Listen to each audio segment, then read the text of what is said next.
Right now, pro-Russian militants are backing off of their demands for independence. Fox's James Rosen explains why those forces are now willing to deal with the leaders in Ukraine.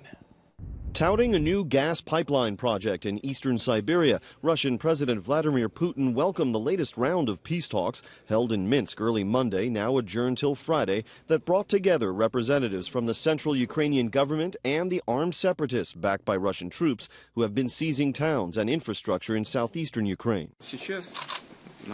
Right now, a very important process is taking place, a process of direct talks. We have worked on this for a very long time. Earlier, Putin had said the talks should focus on, quote, statehood in southeast Ukraine. But the rebels themselves stopped short of that demand, and Russia's top diplomat set more modest aims for the negotiations. There will be no military intervention. And I very much hope on this question about Ukraine that the negotiations scheduled for today will be primarily dedicated to an imminent and unconditional ceasefire.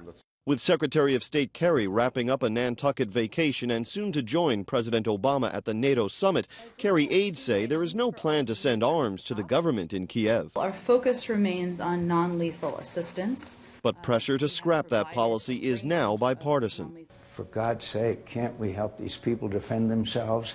This is not an incursion, this is an invasion.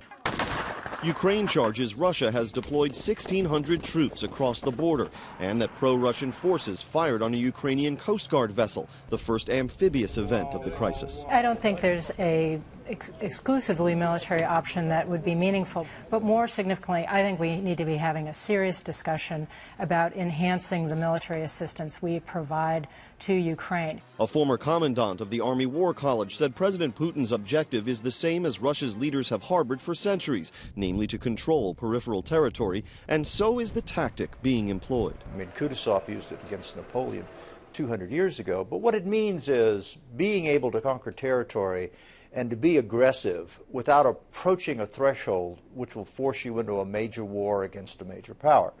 Monday marked the 75th anniversary of the start of World War II in Poland, and that country's new prime minister, citing the quote-unquote war in Ukraine, said history has come full circle and pleaded that September 1939 should not be allowed to repeat itself.